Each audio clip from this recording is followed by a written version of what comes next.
Olá, bem-vindo ao canal Falando Francamente, francamente com K, que é mais fácil de achar. Neste vídeo, quero falar desse trabalho aí que você está vendo, né? Só achei essa versão meio feia, ainda não achei uma versão mais bonitinha da apresentação dele. Na verdade, não é nem um trabalho assim tão, que traz coisas assim novas. Até achei meio confuso, mas eu gostei no sentido para trazer para vocês, no sentido que ele fala algumas coisas interessantes, né, com essa temática da glicose elevada, né, no caso a glicemia, o impacto que isso tem. E basicamente o que ele vai dizer nesse trabalho aí é que se por um lado as células do sistema imune necessitam aumentar o seu metabolismo uma vez inativadas, então vamos imaginar lá, diversas células estão naquele estado que a gente chama de quiescente, né, dormente, menos ativas. Uma vez que elas são acionadas, né, para uma infecção, alguma coisa, uma inflamação, um antígeno, né, no caso da inflamação aí e tal, elas têm que aumentar seu metabolismo para poder ter, propiciar para nós uma resposta imunológica adequada.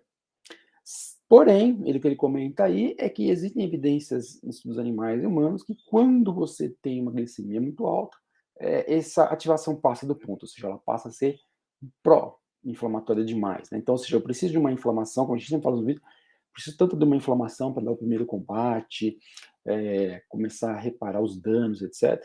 Mas também eu preciso de uma pró-inflamação, desculpa, uma anti-inflamação para curar o tecido e tal. E aqui ele fala que o excesso de glicose fica exacerbado. Então, por exemplo, aí mostrar aqui para vocês, né, um outro trabalhinho que claro que essa figura aqui e a próxima não são desse trabalho, mas só para falar, né? Influência. Então, nosso trabalho aqui é efeitos prejudiciais de altas concentrações de glicose no sistema imune, uma revisão atualizada, tá? E aqui, ele saiu no Nature Medicine, que é a influência de metabólitos derivados de nutrientes na imunidade de linfócitos. Então, aqui ele está falando de linfócitos, mas serve para macrófagos, das células também, né? Então, aqui ele está dizendo que quando essa célula é ativada, aqui, ó, glicose 6-fosfato, né? Piruvato, essa glicose 6-fosfato, né? Então, do piruvato aqui ele pode ir para lactato, síntese de lipídio, nucleotídeos, aminoácidos. Então, aqui não está bem explicado, mas pode ter aqui no caso, né? São vias separadas. Então, por exemplo, essa síntese de lipídio aqui e tal, via das pentosas, que é diferente da glicólise, que é o lactato. Mas, enfim, ele fala também do TCA, né? Do ciclo dos ácidos tricarboxílicos, também popularmente conhecido como ciclo de Krebs. Aqui os aminoácidos, né? Então, glutamina.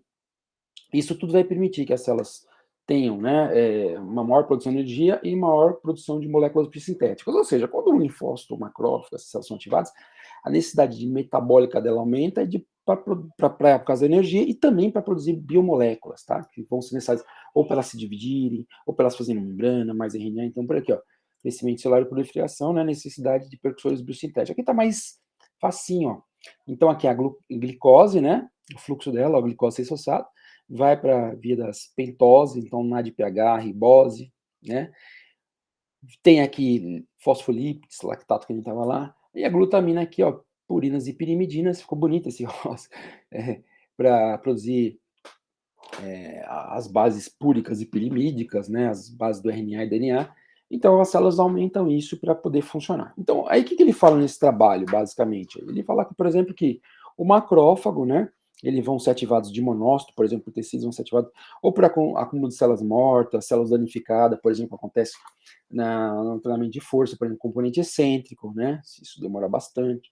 Resposta à infecção, e essas células vão para lá, vão fagocitar. Isso vale para o neutrófilo também, tá? Para os neutrófilos. Vão fazer fagocitose, secreção de citocina e também vão fazer a apresentação de antígeno para a célula T. Então, embora o macrófago não seja o principal apresentador de antígenos, sim, a célula dendrítica ele também faz a apresentação de antígeno, né? Aí ele vai falando, olha, que nem eu comentei, a célula imune precisa de uma produção de citocinas adequadas, né? Para que as células se dividam rapidamente e cresçam, como estava naquele slide, né? E que isso leva ao aumento do consumo de glicose, que nem eu estou mostrando aí para vocês, tá? A partir de uma figura de outro trabalho, porque ele não tem essa figura. A quantidade de glicose pode levar a condições patológicas, é o que a gente falou agora sobre o excesso de glicose. Aí ele fala das vias pentosas, glicose, né?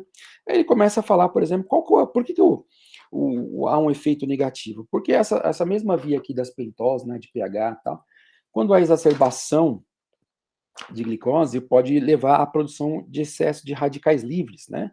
E os radicais livres vão produzir NF-κB lá, tal, interleucina 1, tal, né, citocinas pró-inflamatórias. E aí ele fala também que as concentrações elevadas de glicose no corpo como um todo vão produzir aumento da proteína C reativa, de quimiocinas que fazem essa migração, ativam quimiotaxia, né, que é a migração por substância química, aumentar a atividade de monócitos, moléculas de adesão, ou seja, né, para que ele vá, por exemplo, no tecido adiposo, mais monócitos invadam o tecido adiposo, invadam outros tecidos sem necessidade, e a ativação dos tais Tau-like receptors, né, que são esses receptores de imunidade inata, né, então ele fala muito aqui do Tau-like receptor 2, Tau-like receptor 4, que é o de LPS, mostrando que eles vão ficar mais ativados com excesso de glicose, ou seja, as células vão ficar mais inflamadas sem a necessidade em função do aumento da glicose. E com isso, citocinas e produtos que seriam benéficos numa condição de inflamação adequada ou de infecção passam a ser prejudiciais para o organismo. Então, a gente pode imaginar aquela situação de inflamação crônica que a gente tem, né? Então, por exemplo, aí o excesso de glicose. Aí ele começa a falar, né? Então, também aumento de TNF-alfa. Então, aí ele tem até uma figura que ele vai mostrar desse trabalho, o aumento de GLUT1, né? E aí ele fala isso é relevante porque a função do sistema imune, como um todo, chega a corresponder até 25% da nossa necessidade energética diária. Tá? Então, o sistema imune ele tem uma utilização grande de energia. E aí, imagina então o que acontece, né? A gente fala às vezes desse comportamento de doente, então, quando você tem uma infecção, aumenta muito a necessidade de energia, e por isso que aí, em termos daquela explicação que a gente sempre fala nos vídeos teleológica, né, da finalidade, essa comportamento de doente, essa baixa energia, seria para poupar energia para o sistema imune, né? Então, e aqui ele vai falando aqui do trabalho, então, por exemplo, ó, papel modulador do macrófago com o TNF, né, na via glicolítica. Então, por exemplo, você vê aqui, ó.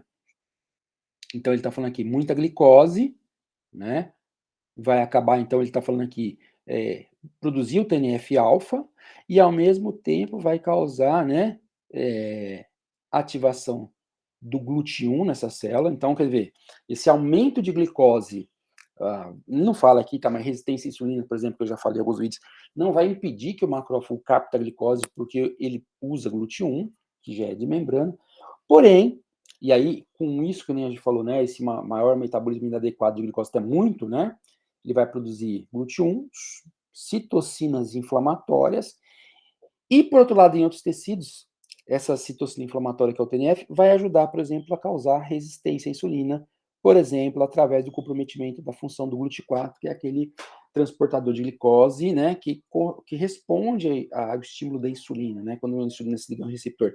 Ele entra na membrana e sai para a membrana. Então, é isso que ele está dando um exemplo.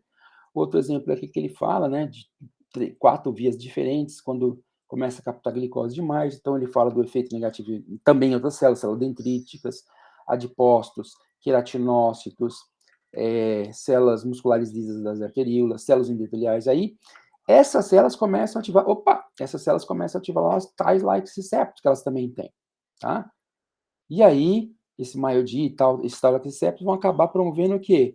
Um monte de subcomponentes aí dessa cascata, né? IRAC, AP1, Sejunc, cada um deles, e vai combinar finalmente aqui, né? No final da via, ó, citocinas pró-inflamatórias, maior produção delas. Então, essas produções de citocina pró-inflamatória vão estar ocorrendo em outros tecidos também. No caso, por exemplo, do tecido adiposo, a gente vai chamar de adipocina. E aqui, dedinho sensível. E aqui ele está falando do macrófago. Então, aqui é outra célula, macrófago, G6-PDH lá que a gente falou, NADPH, ó, regulação do estresse oxidativo, citocinas pró-inflamatórias, ó. Por outras vias também, você produz citocinas pró-inflamatórias, não só via G6-PDH, superóxido, né? Então seria interessante ter aumento das enzimas lá, superóxido dismutase, aí mais está desregulado, citocina pró-inflamatória, a mesma via aqui, ó, NF-κB, pum. Aqui TNF já produzindo, né? E aqui, ó, citocinas, opa, 10 minutinhos, citocinas inflamatórias também. Aí ele vai falar, né, de outras situações, por exemplo, aqui proteína C reativa que é produzida pelo fígado, né? Seria a ideia dessa proteína seria, por exemplo, ajudar a combater a bactéria, né, em condições adequadas, só que ela demais começa a reagir lá com o sistema complemento, vai acabar provavelmente esgotando o componente do sistema complemento, por isso ele comenta aqui de deficiências relacionadas ao sistema complemento, né? Isso está ligado, por exemplo, a problemas de deposição de anticorpos, que vai dar via sistema complemento, né, por exemplo, via clássica, né, glomerulonefrite, no lúpus eritematoso sistêmico. Então, defeitos que você tem, por exemplo, no lúpus eritematoso sistêmico, essa glomerulonefrite, né, via deposição do substrato, ou seja, macrófago, outras células estão exacerbadas, produzindo um ambiente inflamatório. O fígado produz excesso de proteína C reativa por causa dessa sinalização toda inflamatória. E aí, isso ativa com o sistema complemento, né, que é um conjunto de proteínas que vão se ativando sequencialmente em dadas condições propícias e pode, por exemplo, se depositar como um complexo ali junto com os anticorpos, lesionando esses tecidos, né? Porque a hora que os tecidos começam a ser marcados pelos anticorpos, vai ter toda uma consequência para cima deles, tá? E aqui, ó, afetando, né, captação de glicose aqui. Então, essa captação de glicose aqui, no caso, ele está falando via GLUT1, essa captação aumentada aqui de glicose, né, vai inibir esse CD28, né? Ah, tá, o que é esse CD28? Aqui seria, por exemplo, o caso do linfócito, né? Aqui mais macrófago, aqui linfócito. Por quê? Porque, por segurança, quando um linfócito T vai ser ativado, ele precisa do antígeno, daquela substância que vai ativá-lo, e também de um coativador, como o CD28, tá? Então, com isso, você, vamos dizer assim, um sentido mais simples, você evita ativações desnecessárias. E aí no texto ele fala que o excesso de glicose acaba diminuindo a necessidade de CD28, dessa molécula. Ou seja, com muita glicose, basta ali uma quantidade de antígeno para você ativar sem tanta necessidade de CD28. E aí, o que vai fazer na prática? É justamente o oposto desse mecanismo de proteção, né? É como se fosse aqueles filmes, já viu aqueles filmes, né? Onde um cara vai mandar a bomba nuclear lá, ele tem uma chavinha, e o outro tem a chavinha, o outro também tem a chavinha, justamente para que nenhum deles sozinho possa fazer a bagunça sozinho. Aqui também o CD28, o antígeno, todos são ativações simultâneas para ter uma ativação do linfócito T, por exemplo, de forma correta. Mas, que nem eu acabei de falar, esse excesso de glicose vai tirar um pouco essa autonomia aí do CD28, é como se alguém roubasse as duas chavinhas para ele, e aí você vai acabar tendo uma ativação do linfócito T deficiente. Como assim deficiente? Pró-inflamatória, né? Desnecessariamente, excessivamente inflamatória, tá? Então, e aqui ele vai falar, né, que uma outra situação, de uma outra forma, falando, não separando por célula, mas por imunidade, altas concentrações de glicose na imunidade adquirida, que é linfócito, né, aumento do interferon-grama, da produção dele, leucócito indo para o perfil pró-inflamatório, que a gente falou agora do, do linfócito T, redução no número de linfócito Treg, tá? Ele coloca aqui NK como adquirida, mas não considera assim, geralmente adquirida, né? Talvez a interação aqui dos impedimento da função do Treg e NK é porque ele é um linfócito, mas ele não é adquirido, mas tudo bem, né? Impedimento da sinalização de CD3, CD28 que a gente acabou de falar, deficiência na ativação de células T. E aqui na imunidade inata, várias coisas, ó. Upregulation, né? Regulação para cima do Thalec receptor, que são, então, a regulação daquelas células e do macrófago do linfócito, ou seja, inflamação, indução de CRP, produção de MIF, né? Que é essa migração, fator de inibitório de migração, ativação do complemento, receptor para LIL1, inflamatório, inibição do neutrófilo, né? Regulação dessa proteína F2 da frutose 6-fosfato, ou seja, via glicolítica comprometida, tá? E aí ele vai falando aqui, ó, superexpressão das E6-PADH, que a gente falou, radicais livres, né, da via das pentoses, que é bom, mas geração de radical livre, tá? Então, ativação da NADPH-oxidase, radical livre, aumento da capacidade de fagocitose, que pode ser bom, porque aqui ele está falando de macrófago, né? Pode ser bom, mas fora do contexto não é bom. E via de sinalização, né? Via da NF-κB, indução de novo da interleucina 1, do MyoD, que também vai levar a produção, esse MyoD 88, que vai levar a produção de citocinas inflamatórias, ativação da MAP, que é a mesma coisa, tudo aqui gerando citocinas pró-inflamatórias, tá? Então ele faz, primeiro, uma observação só do macrófago, né? E aí comparando com o tecido periférico musculoesquelético, que vai estar também tecido adiposo. Aí ele fala um pouco de outras células aqui, macrófago, linfócito T, mas sempre no contexto mostrando uma atividade aumentada inflamatória.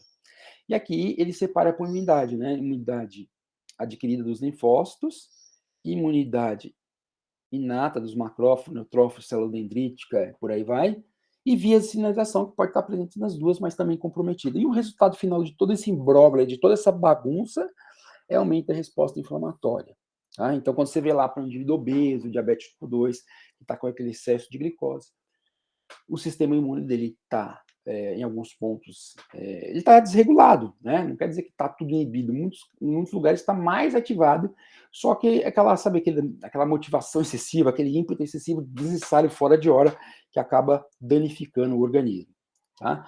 Então é isso aí, o Detona Ralph aí, né, no Candy Crush, docinho, né, os docinhos são legais, mas esses docinhos, tô brincando, se essa glicose, no final das contas, gerar uma ativação excessiva aí, né, ativação do sistema imune, vai acabar causando problema, né? Lógico que a gente tem que ver que essa glicose excessiva na corrente sanguínea não é necessariamente comer açúcar, né?